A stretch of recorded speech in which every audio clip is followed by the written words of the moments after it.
Leo was debugging code at 2 a.m. when his apartment wall exploded in a shower of sparks and plaster dust. Through the smoking hole stepped a figure that made him forget about his overdue project entirely.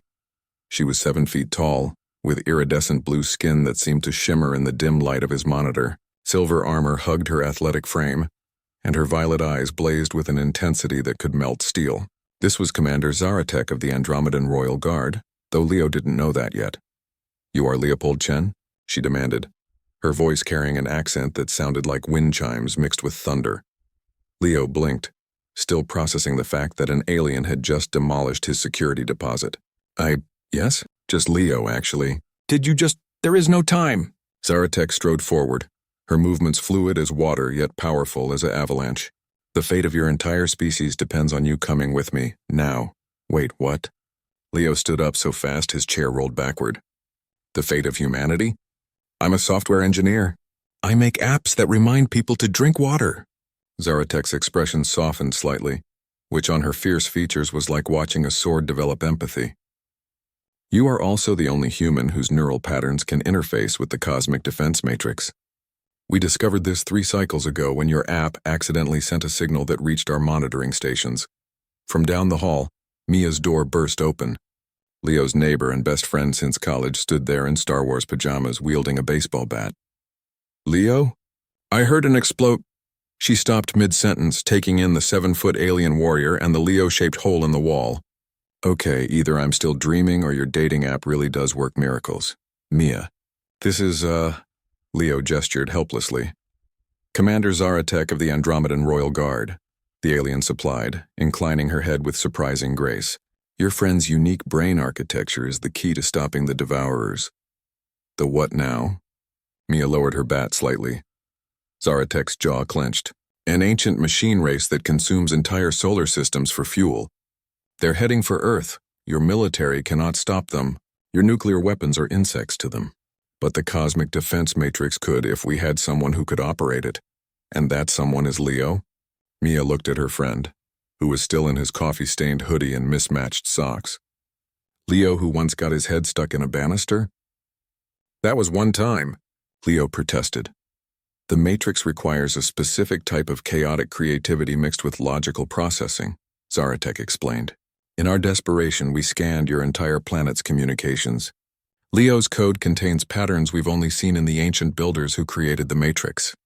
It's, how do you humans say, spaghetti code that somehow works perfectly."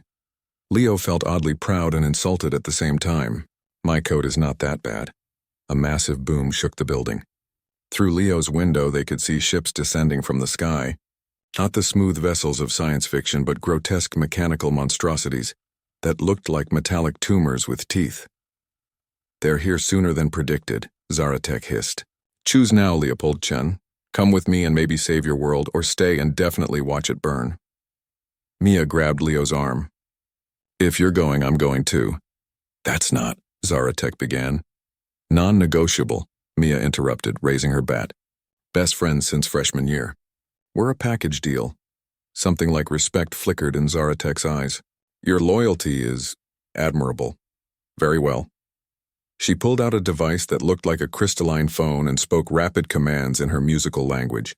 A portal of swirling light opened in Leo's living room, revealing glimpses of impossible architecture beyond.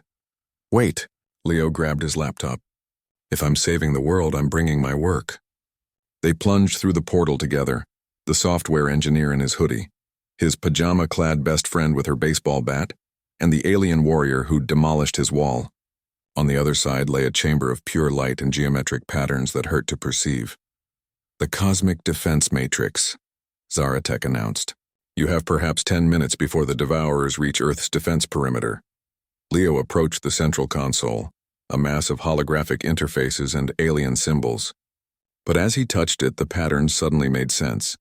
It was like looking at code, but code that existed in 12 dimensions simultaneously. "This is beautiful," he whispered, his fingers dancing across the interfaces. "It's like Python had a baby with the universe itself." "Less admiring, more saving," Mia urged, watching Earth through a view screen as the Devourer ships closed in.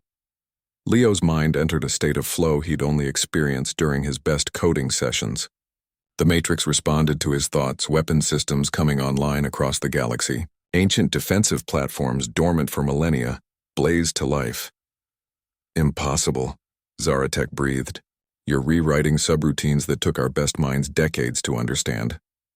That's my Leo, Mia cheered. He once fixed my computer by threatening it with a hammer. The Devourers hit Earth's defensive line and shattered against shields that shouldn't have existed. Beam weapons older than human civilization lanced out, turning the mechanical horrors into expanding clouds of atoms. In 12 minutes, it was over. Earth stood untouched, protected by humanity's most unlikely hero, a sleep-deprived programmer who just wanted to finish his project. You did it, Zaratek said, and for the first time she smiled. It was terrifying and beautiful at once. The galaxy owes you a debt, Leopold Chen. Just Leo, he corrected, swaying on his feet. And maybe you could owe me a new wall instead?